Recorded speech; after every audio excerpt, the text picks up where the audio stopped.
Now for the last part of the Renaissance, the Northern Renaissance discussion. We're going to be talking about the locations of Venice, the Netherlands, and Germany as we move along through this conversation. We're going to start out speaking about Venice first, and so here again is your map of Italy during the Renaissance. By now this should be a pretty familiar map to you. We've talked about Florence, which is the green section in the middle, right? We've talked about the Papal States, the pink section which encompasses Rome. And now we're going to move north, you'll notice, to the orange area, which is the Republic of Venice. And one of the things I always point out about the Republic of Venice is, first, you'll notice it's not contiguous. It's not a continuous strip of land. And I bring this up because I wanted you to think about the Venetians and how they stress trade. They're much more interested in their movements on the Adriatic Sea than their movements on land. So we might think it's a little bizarre for it not to be a contiguous or continuous territory in a sense, but for them that didn't really matter. They were mostly dealing with the sea to trade. You'll also notice that they are butting up against the Holy Roman Empire to the north, right? And then you have what becomes Asia, right, to the east. So I always stress that Venice is sort of at a crossroads in a sense. It's, influenced by Italy proper below it, or, at this time, the different city-states below it. But it also is going to have some impact of Asian style on it, some Middle Eastern style on it, and then, of course, what's happening in Northern Europe at this time. So there's a real influx of all kinds of different influences, might we say, that's happening in Venice, which I always say leads to a much more cosmopolitan feel or cosmopolitan attitude. If you don't know the Holy Roman Empire, for people that took Art History 1, they are aware probably of this titling.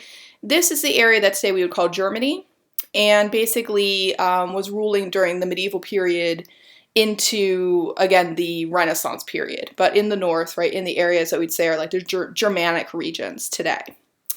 Now, when you think of Venice, right, you think of a place that is very isolated in a lot of ways, and very small in a lot of ways. And because of that, just like with Florence, it has a very communal attitude or spirit. Because of, the sense of being all cramped together, I think it gives them a sense of community, right, amongst them. And here on the map, I'm showing you the Grand Canal. And then if you look at the Grand Canal, you'll notice, of course, the Ponte Vecchio, the famous bridge, and then the Piazza San Marco. The Piazza San Marco is considered sort of the heart of Venice, where all the tourists go, right, to see the famous buildings, right, and cathedral, right, basilica, the church, right, that's located here. Off in the distance here in the Piazza San Marco shot, you'll notice the Lion of St. Mark's up on the column, on the plinth. St. Mark is the patron saint of Venice, and of course the lion is his symbol, so you see that all over Venice if you visit. And I wanted to show you this shot of one of the buildings in the Piazza San Marco because I wanted you to think about the different cosmopolitan influences. On the bottom of the building, you get a very Gothic medieval feel. You have pointed arches, you'll notice. Then you move up to the second layer and you have these quatrefoils. Quatrefoil, by the way, quattro just means four. Foil, flowering, or petal, right, in a sense. So you'll notice that the shape is literally of a four-petaled flower. So quatrefoil. A quatrefoil was typically seen in Gothic design and architecture. So the bottom part of the building is very Gothic, very medieval. Then you move up to the third layer and you'll notice it's covered with this ornamental tile work that has sort of this patterning running through it. That's a much more Islamic sort of influence that you see here. If you took Art History 1, you're very aware that Islamic societies use pattern, decoration, geometry, mathematics. They don't use visuals that use realism. They think it's an affront to God. So they're aniconic, as we say. So this building to me is a mix of Islamic influences and Gothic medieval influences. It sort of slams together the Islamic and Christian worlds in one building. And again, I think it speaks to the crossroads attitude of this place. So how is Venice different, let's say, from Florence or Rome, and how is it the same? I say the biggest differences I see in Venice is sort of the spirit of Venice, where they, again, have a much more international focus. So they are up for like a variety of subjects and a variety of thoughts. The other thing is you see a lot less religious subjects here than you see in Rome or in Florence. Even though a lot of the times those religious subjects were used politically, let's say like Donatello's David, rather than just in a straightforward manner, here you just really don't see religion show up in the artwork to the extent that you would in those other places. And then finally, what I think is most important, that these people seem to be very attached to the idea of art as beauty.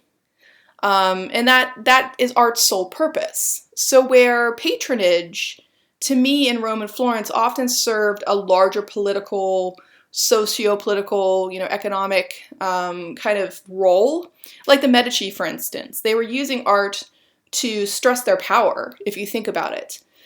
A lot of that doesn't happen here, right? The patrons aren't trying to show off in that matter. A lot of the patrons are like, I just want to see beautiful artwork. I don't have a lot of political intrigue that I want to entertain in my art, or, I don't have any sort of like messages to send. I just want to see beautiful things. And of course, the similarities is you see paganism here, you see nudity here, and you still see a lot of powerful patrons working here as well. So there's a lot of things that are different in Venice. The artist I'm going to show you to represent Venetian Renaissance work is Titian. And Titian is known for these beautiful poetic works. So going back to what I think, Venetian artwork is really about, that almost defy explanation in a lot of ways. So where you can go and look at, let's say, Michelangelo's David and find a real purpose for why that was created, I can't really help you with Titian quite as much. So there's an ambiguity, a mystery to a lot of the pieces that you see created by Venetian artists, and Titian fits into that mold. This is the first Titian I want to show you, which is Pastoral Symphony. And pastoral refers to the idea of outdoors.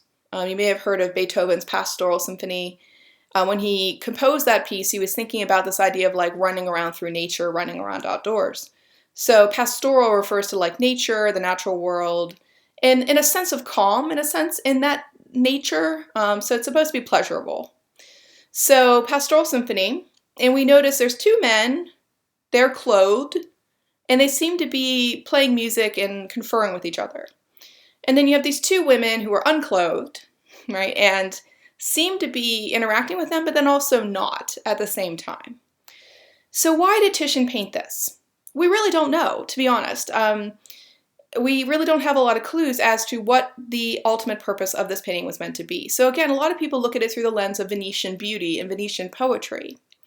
Some people suggest that what it's meant to represent is the idea of the arts and how arts are inspired. And you may have heard of the Greek idea of the muses, M-U-S-E. This idea of these muses who could actually whisper in the ears of artists or musicians or such, creative people, and inspire them. So many people wonder if this is a painting that's not literal, that these women are not really there, hence the nudity becomes a little bit more easy to understand then if they're trying to represent classical muses, let's say, that the men are alone, but in a sense, they have these muses whispering in their ear. You'll notice that one of the muses holds like a little piped instrument of some kind, like a little flute. So is she sort of whispering to the one gentleman, like, the composition would sound great if you did this. They're like, ooh, that's a great idea, Because again, inspiration often comes from the strangest places. And, so again, the Greeks tried to categorize it as these muses kind of whispering in your ear. The one off to the left, you'll notice, is operating almost like a classical water goddess, where she's standing and pouring water. And that's a motif you'd see quite often in classical work. So if we think about what the Renaissance was trying to revive, this sort of Greco-Roman classical look, she would fit, that script, let's say. So many people argue this is a piece about beauty, a piece about inspiration, a piece about the arts in general. And another thing that people think kind of hammers this home is the man that you see down at the bottom, right, sort of watching these people up on the hill. You'll notice that he's herding sheep. And so many people argue that he's like a working man who has to do real work, and he's sort of looking up at these people on the cliffside and the hillside and kind of being like, must be nice to sit around all day being inspired, let's say, right? So Um, so some people argue, yeah, this is a painting simply about beauty, about pleasure, that there's nothing really else going on here besides this. So again, I think that's very different than you would encounter with a Florentine or a Roman work, where there always is a sense of purpose as to why the piece was created, I believe. The other Titian I wanted to show you is the Venus of Urbino. Very, very, very, very famous work. And she's important to us for not just what she does here in this time period, but she also is the piece that reintroduces the idea of the nude on display, let's say. Sort of this idea of the lounging woman that you gaze upon.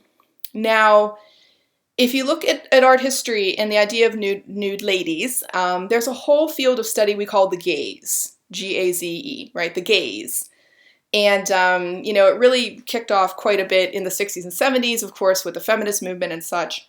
But it's basically talking about this idea of creating a female figure in a painting that's simply there for the gaze of men, right? It's there for male pleasure.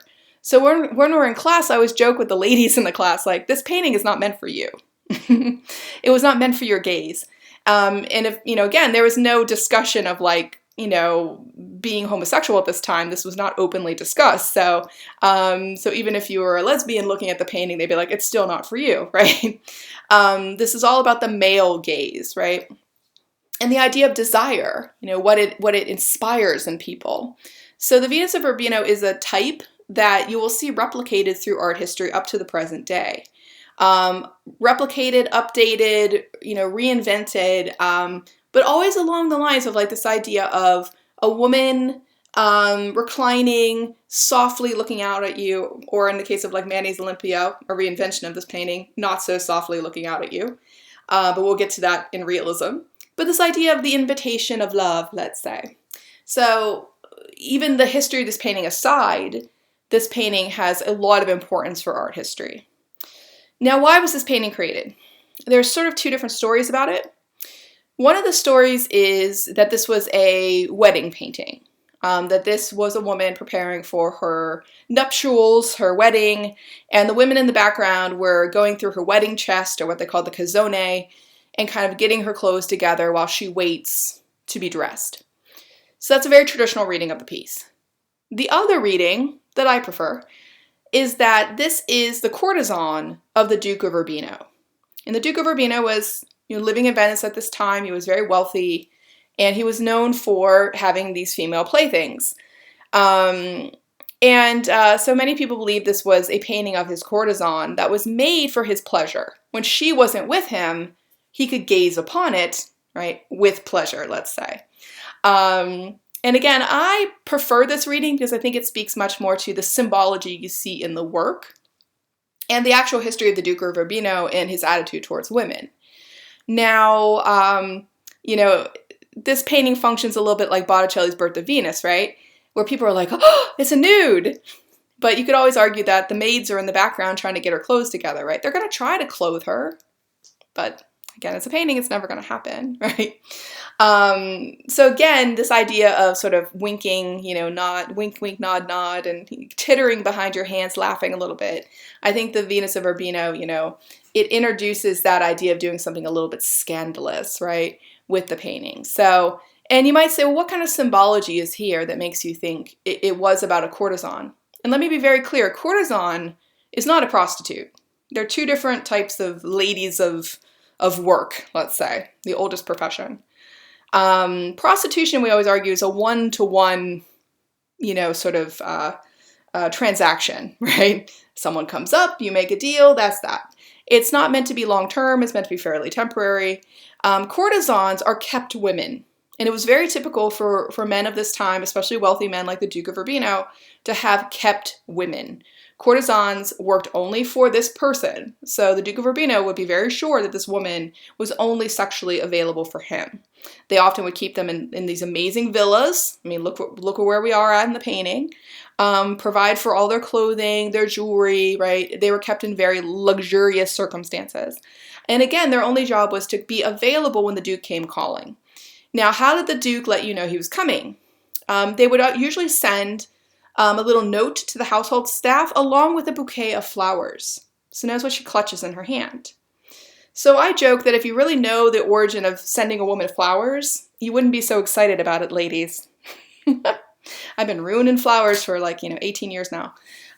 Because flowers were very much a symbol of, I'm coming to see my woman, right? I'm coming to see you serve me, so I'm coming to see you. This is your warning. You better get your perfumes on and get washed up and get ready to be seen by me. And again, you'll know she's very pliable. She's very soft. She's very inviting. She's waiting now for her man to arrive. The other symbol that we often cite is the dog. Dogs are symbols of fidelity. When we get more into the northern discussion of symbology, we'll talk more about, things in paintings mean things. And dogs are a very specific symbol you see quite often in paintings because dogs mean fidelity. They mean faithfulness. So if you've ever wondered about the dog named Fido, it comes from fidelity or fidelius, right, in Latin. So this idea of being faithful. The dog, you'll notice, is sleeping. It's not disturbed. So the idea that this is a faithful woman, she waits for her master to come. So again, I think, when you break down the layers of this painting, you're like, oh my, what is exactly going on here? And it also, again, sets the stage for other nudes and other vehicles for the male gaze further on through art history. So it's a very, very important piece. And I pointed out when we looked at the Mona Lisa that the reason why a lot of us don't think that that's a real portrait of a real woman is because this is a portrait of a real woman. This was painted by Titian of Isabella d'Este, very famous Venetian lady who was known to be a big art collector and such, and kind of a style maker, let us say. So she was a very relevant woman during her time, very, very important. And you'll notice that she's covered with furs and gems and jewels, very unlike, again, what we saw with Mona Lisa. So again, people argue, what was Leonardo really doing? Because the portrait on the left is much more typical of what you would see as far as a woman trying to show her status and trying to show her wealth.